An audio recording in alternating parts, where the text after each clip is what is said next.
terrible idea.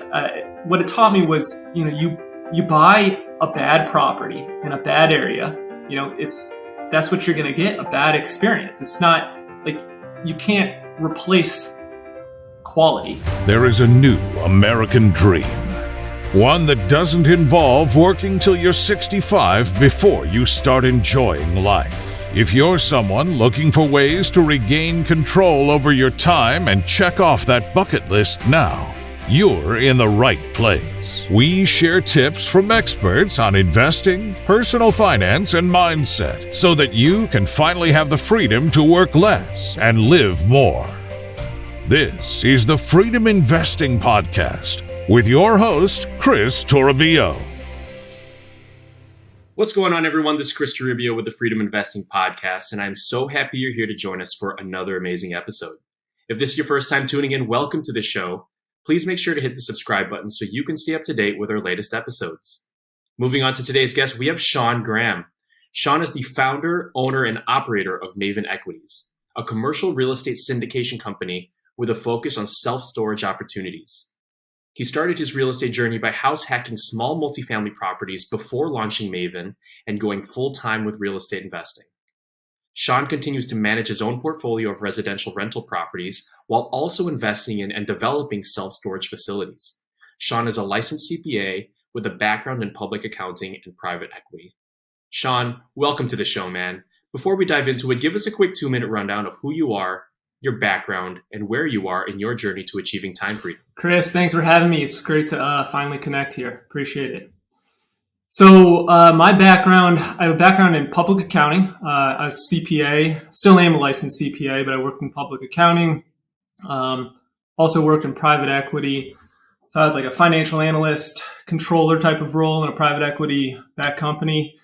And then I just started house hacking. I started house hacking, building up the real estate on the side, and eventually I decided to go full time. And so I've been full time with real estate now for 2 years. So I started Maven back in about a couple years ago now, and we now have 3 self-storage facilities, and we have another big one under contract, and moving into the syndication space, raising capital, and going from there. So time freedom, pretty good situation now. I'm working just for myself, so my time is fully in my control, which is awesome. I wasn't great, didn't love working for other people. So it's just good to, have control over my own destiny at this point. Absolutely, man. That's awesome. And congratulations for transitioning yourself into this period in your life right now. It takes a lot and a lot of planning and, kudos to you. And lots of unpack there, right? Because you started out as a licensed CPA. You have a background in public accounting and private equity. How long were you in that role prior to making your first jump into real estate through your house hack? So I was in the, let's just say corporate world for maybe 3 years before I like a lot of people, I was trying to figure out, I knew there had to be more. I never was one to say, all right, let's just stash all my money away for retirement when I'm 65. But I was very financially conscious. I wanted to reach that financial freedom sooner. And it wasn't until I read Rich Dad, Poor Dad, like probably everybody on your show, but then something just clicked. I'm like, okay, this is the answer. This is what I'm looking for. That led me to real estate. So that was back in 2017. I was renting an apartment down in Chicago, and I think I read that and discovered Bigger Pockets around January 2017. And then by September, I closed on my first house hack during that time. So I house hacked a 3-unit building in the Chicago area, moved into 1 unit, did some cosmetic rehab to all the units and increased rents to market value, and just went from there. And that was the beginning. And so there's some sacrifice there. You're living out away from your friends. You're not in the trendy area. You have to go make some social sacrifice, right? Like I was commuting an hour back and forth every day. That part's not fun, but at the end of the day, like I'm getting closer and closer to where I want to be. And as of right now, I'm working for my own company, which is what I wanted to do in the beginning. Absolutely. And that's fantastic. I didn't even realize you were in Chicago. Are you still in Chicago right now? No, so I jumped around. I house hacked in Chicago for I was there for like 6 years, and I moved back to the Detroit area in March 2021. So I still have my buildings in Chicago, though. I still manage them remotely from here. I've got great systems set up. I haven't even had to go back, honestly. Like I have a great team, a great person who handles all the small stuff for me. I've got great renters, and that kind of shows like the impact it has, right? To qualify those people up front, get good people in, and make sure you have the systems. Like it's paying off. And so it's been kind of a weird time in Chicago, like with COVID, and there's a lot of rioting there, in 2020. And so we moved back because our family's in the Detroit area, but I held out pretty well during all that time. There's the eviction memorandum, is that what it's called? But it's you didn't technically have to pay rent, and there was no way I was going to kick you out. Like I couldn't. It's a very liberal city, which is fine, but it's very tenant friendly. It's not very landlord friendly. But I have good tenants, and so I was very fortunate in that way. And the building stayed full and stayed rented, and now I'm in Detroit and still holding on to them. That's awesome. So you started and you made the leap into real estate investing in 2017, started out with a house hack. And since then, between the time you started investing to the time you started getting to self-storage, how many properties or how many units did you end up acquiring throughout that time? So let's see here. I did 2 3-flats. So 2 3-unit buildings, a house hacked in Chicago. Still have those. I went and had I tried the remote investing where I bought a duplex in Indianapolis, and I was like, oh, this looks great on paper. I'm an accountant by trade. So everything I look at, like the spreadsheets, I look at the numbers, and I'm looking at this thing, and this isn't like a hard and fast rule, right? But like a lot of success I've found is where when I buy a property, I can get 1% of the purchase price in monthly rent. Now, this is different everywhere, right? But in the Midwest, this has worked very well for me. And so to this day, I still really, really like that rule. It's just like, it's a quick way just for me to weed out properties and not waste my time on properties and say, okay, this one's worth it. Now, they might not be 1% when you buy them, but it's like, can I get to 1%, right? Like, are they below market value? So I'm looking at this property in Indianapolis, and it's like 2%. It's like, okay, buy this thing, 70 grand. You can rent it out for like $1,400 a month. And I'm like, this is great. Terrible idea. What it taught me was, you buy a bad property in a bad area, that's what you're going to get, a bad experience. It's not like you can't replace quality. That was my biggest issue. But so I went through a few of those, and then, I think it was those 3 properties. And then in 2020, I lost my job. And so that was tough, right? Because it's like, what am I going to do? But for a long time, I kind of felt like I was pushing a rock uphill a bit, right? Like I was in the corporate world. I thought, this is what you're supposed to do. This is what everybody does. And my heart just wasn't in it. I wasn't moving up the corporate ladder. That's not what I wanted to do. I knew I always wanted to be an entrepreneur and wanted to be in real estate and do my own thing. So I lost my job. I was fired in 2020, and I just decided, I was like, I think life is calling me in a different direction. I wanted to go in self-storage for a while there. And I said, this is it. Like, I have to take that chance. And it's really paid off. I feel like I'm doing what I'm supposed to be doing. And I'm following my instinct there. And it's gone pretty well. I've closed on. It took a long time, right? It wasn't easy. I took a year and a half just to close on my first property. So that's a long time of just keep, pushing and grinding. But the last thing I want to do is just go buy a property just to buy it. I don't want to make a mistake where I just get trigger happy and I just I just do it. So I held off. I really stuck to the fundamentals and bought cash flowing properties that I could add value to. And I closed on two on December 30th, a year and a half later. And then since then, things have expedited. We did a 506B syndication to close a property, the big group, and then right now I'm in the middle of a 506C capital raise with another very experienced group, also out of Chicago. So things have gone well, and I'm just going to keep pushing forward in self-storage.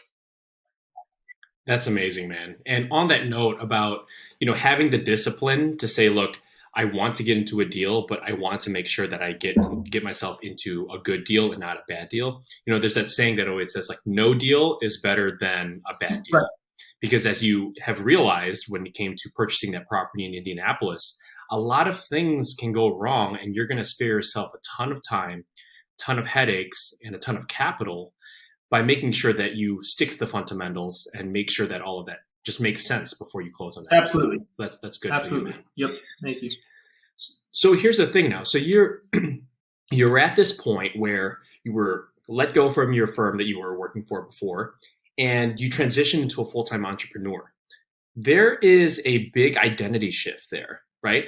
Talk to us a little bit about how you had to work on your mindset to be able to say, look, I'm no longer a CPA at this firm. I'm now an entrepreneur, and I'm now the owner of Maven Equities. Like, what did that transition look like internally? Can you kind of go into that a little bit?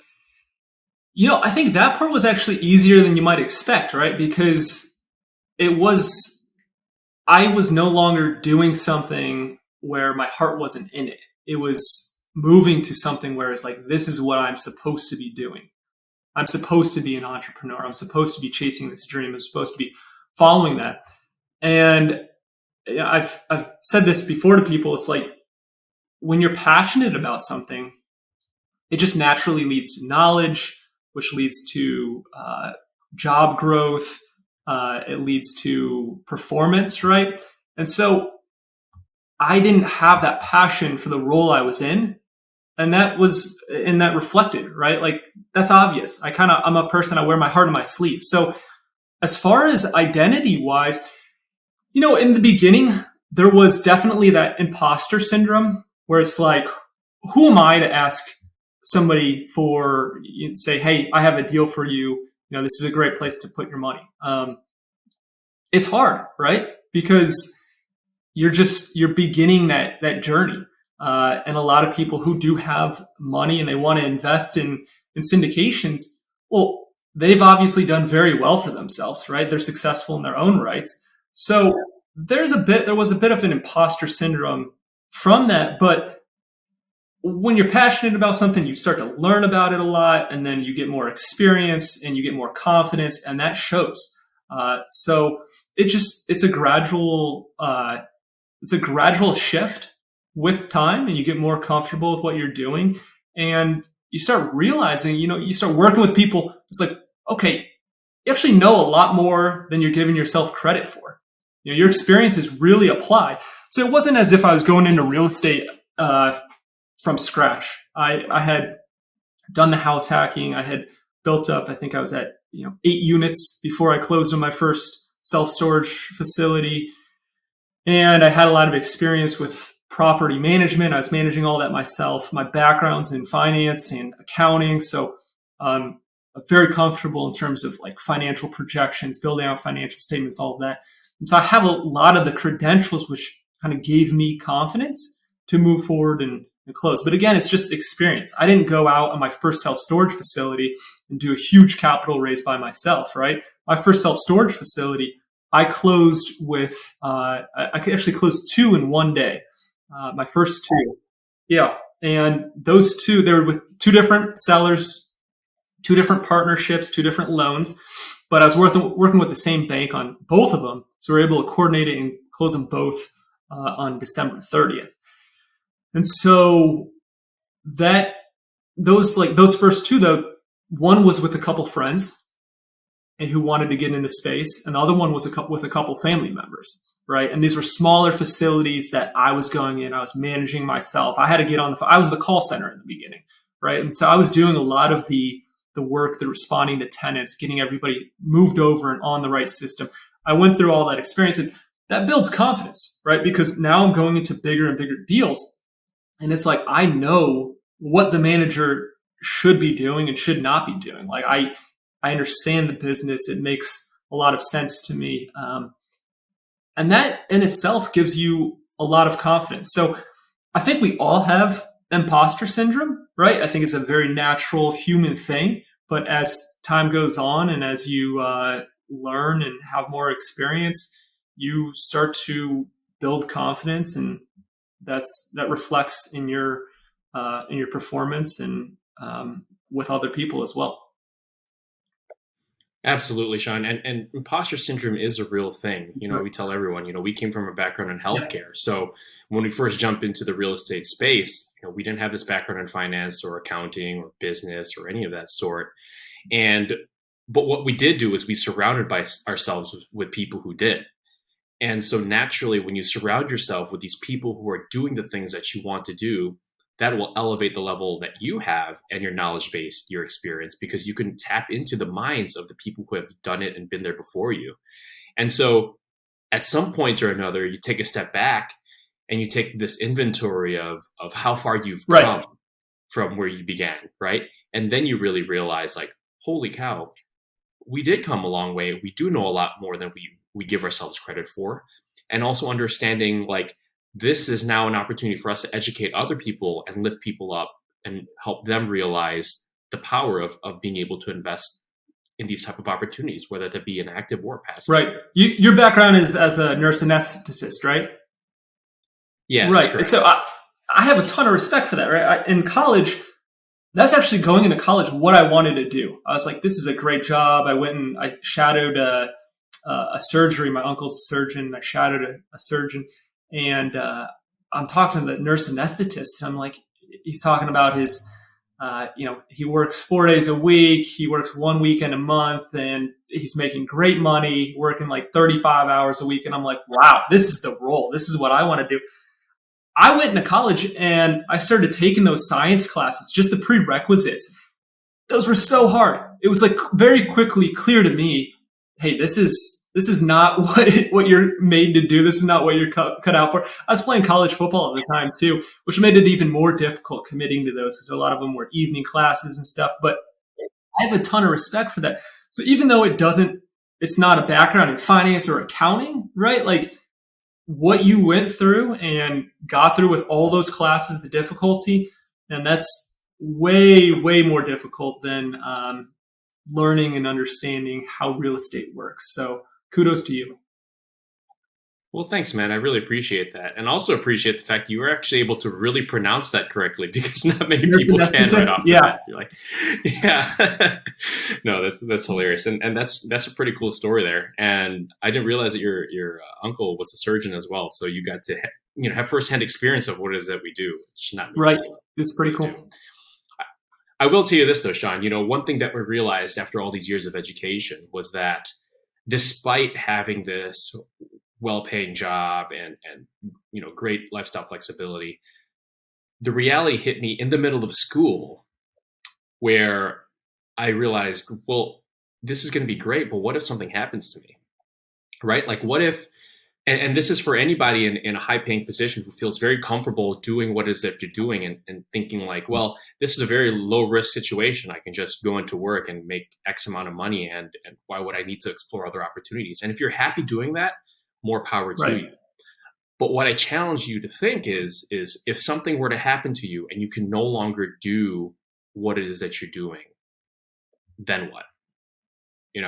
And it's powerful. It was powerful enough for us to start exploring other alternative sources of income, just to kind of make sure that, look, if something were to happen and I can no longer be a nurse anesthetist, we're still able to get ourselves to the point where we can still cover our expenses. We can still provide for our future family and things of that sort. Yeah. And so that's kind of like a big contributor to that. So, exactly. It's also, you have a background now where if you go, you could just go into real estate full time, right? Like you have something to fall back on, which is very helpful, right? Like if things didn't work out for me, I could go back and I could get another CPA job or, go into accounting or finance, which is nice. But, at the end of the day, I think a lot of it is how you view risk, right? So a lot of people, they look at going and chasing your dream of being an entrepreneur as this huge risky endeavor. And I really look at it as the opposite. You live one life. We're here one time. We get to do this once, as far as I know, at least. And the risk to me is going and doing that just based on what everybody else tells you you're supposed to do, right? It's like going and, working your whole life and then saying, wow, I wish I went out and took that entrepreneurial leap.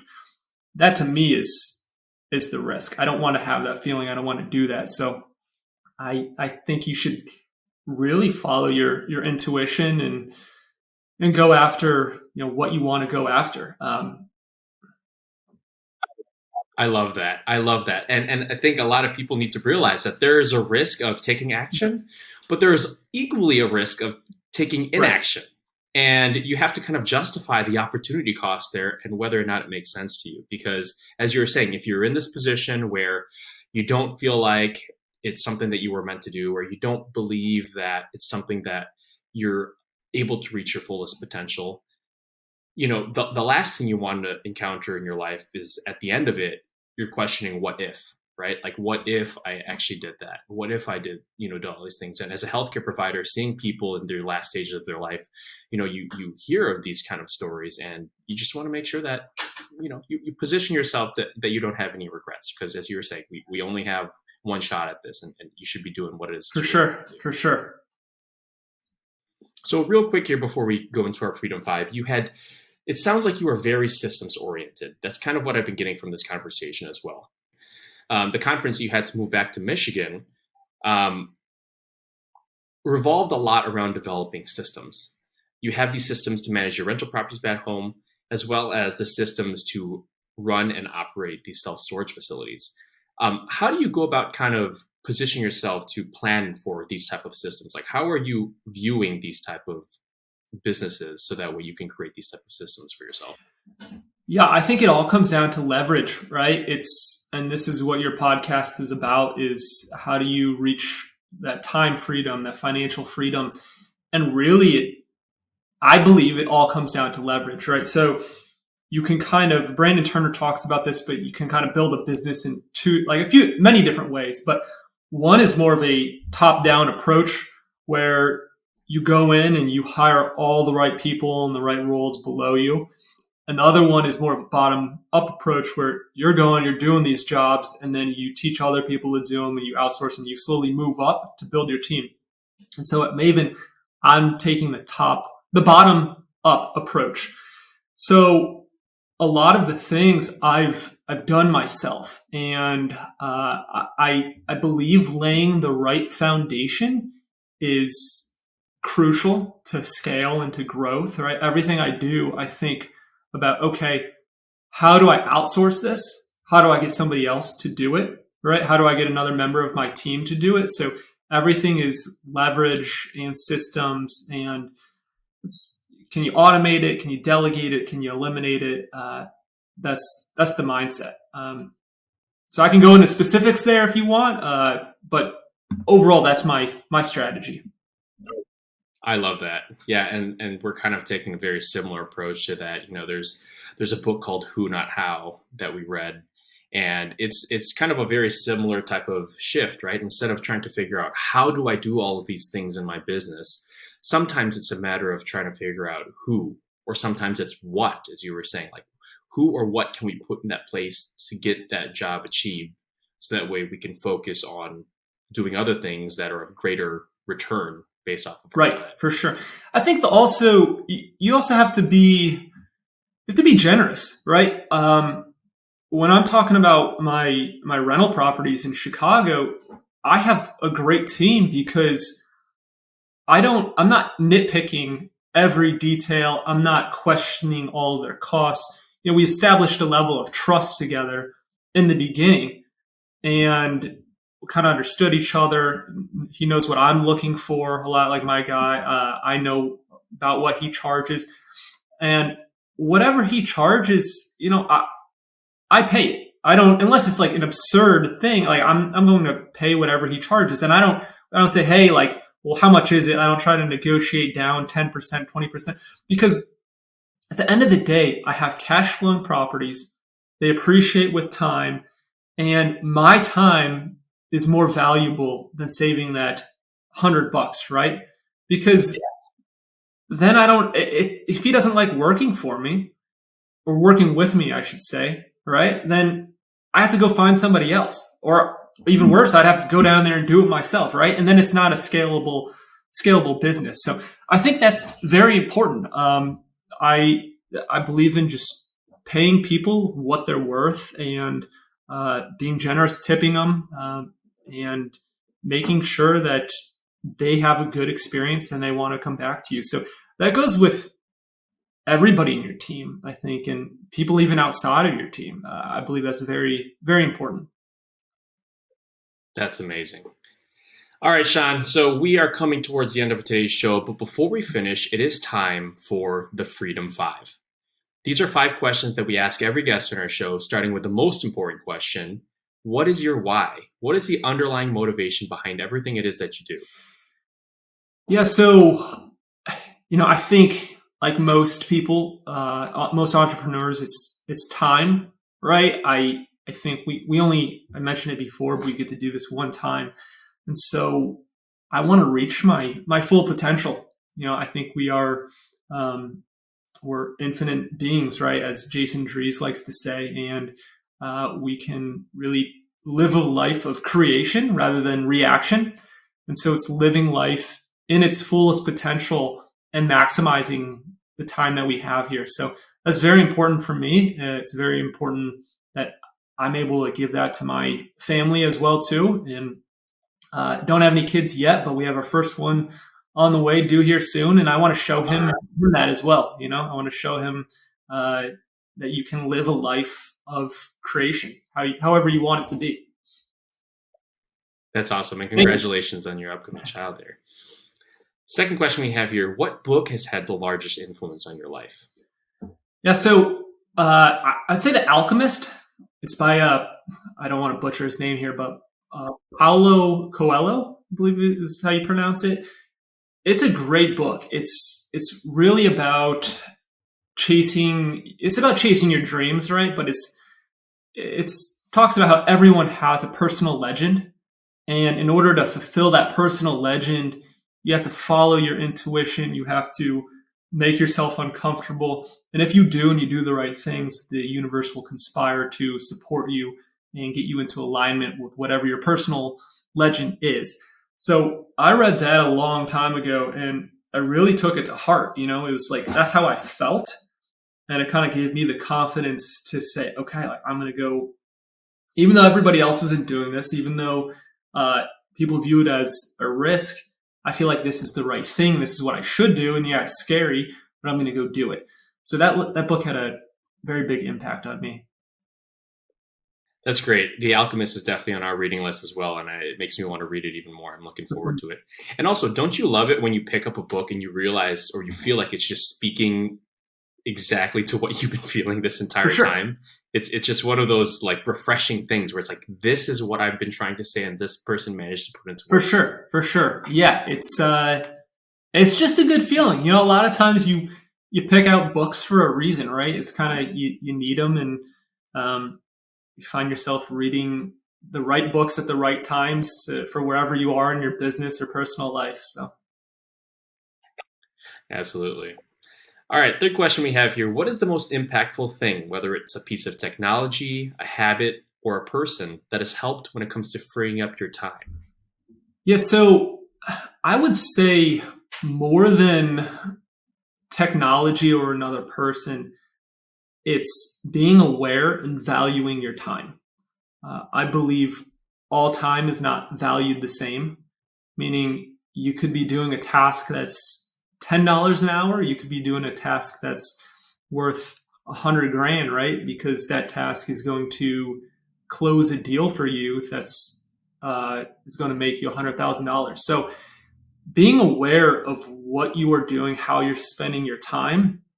And it doesn't mean that like, okay, you're too good for something now, but it's how do you maximize and leverage that time, bring in other people, outsource it, right? Like hire somebody to do it and really continue to become more efficient with your time. So that's something that's on my mind quite a bit, and it's made a big impact on me. That's great. Fourth question we have here. What is your number one piece of advice you would give to anyone looking to achieve more control over their time? Hire a virtual assistant.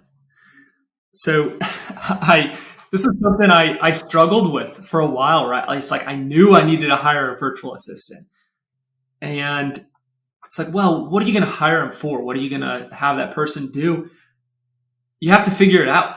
But you can't outsource anything if you don't have the virtual assistant to outsource to, right? So go find that person, hire that person, hire him for $20 an hour, pay him whatever, 20 hours a week, hire him for $10 an hour, or whatever it is. Sometimes it's a little more, a little less, but it forces you to think differently. It forces you to really look at everything you're doing and saying, okay, can my virtual assistant do this for me? Can I teach him or her how to do it and delegate that task?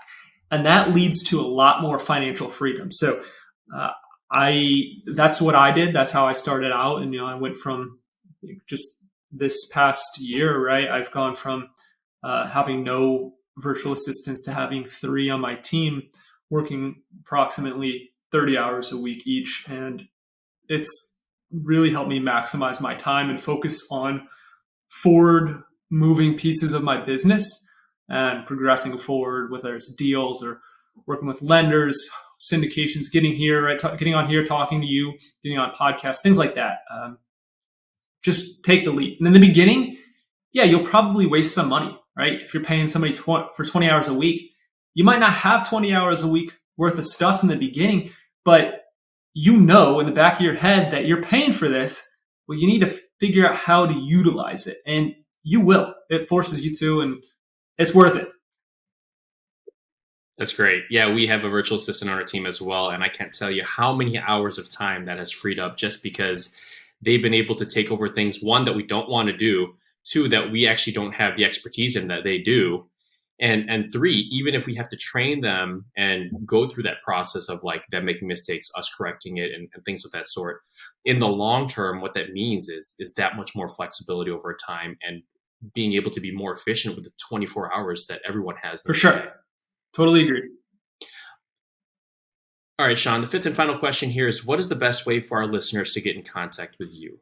Email me, Sean@mavenstorage.com. If you're interested in any syndication deals or just seeing what we do, go to mavenequities.com. That's equities with an S at the end. And then for our acquisition side of things, if you're a self-storage owner and you're considering selling or just want to get a value on your facility, go to mavenstorage.com. And there are forms on the websites where you can just submit your information and you'll be in our system and we can reach out to you that way. So also, I think on Maven Equities, there's a calendar link, right? So you can go ahead and schedule a time and we can talk on Calendly. If there's anything I can help with, feel free to reach out. I'm always available and looking to meet new people. That's awesome, man. And Sean, lots of really great information today. I really liked how you talked about your transition from being a CPA into the owner-operator of Maven Equities. I liked how you talked about the systems that you put into place to make sure that you're able to have more control over the most important aspects of your business, as well as the shift in terms of your mindset and how you approached helping others, making sure that the people in your team are happy so that way you can focus on continuing to scale. I just want to thank you again for being a fantastic guest on our show, and I really look forward to remaining in touch. Kris, it's been great to be on here. I really appreciate you having me. Thank you. Now, if you like this show and want to learn more about how we can help you free up your time through passive real estate investments, check out www.freedominvesting.com. Make sure to subscribe to our monthly newsletter and schedule an introductory call with our team. We also have a free 7-day course on what passive real estate investing is and how to get started so that you can start your journey towards earning back more time in your life. To all of our amazing listeners here on the Freedom Investing Podcast, my name is Kris Toribio. Till next time.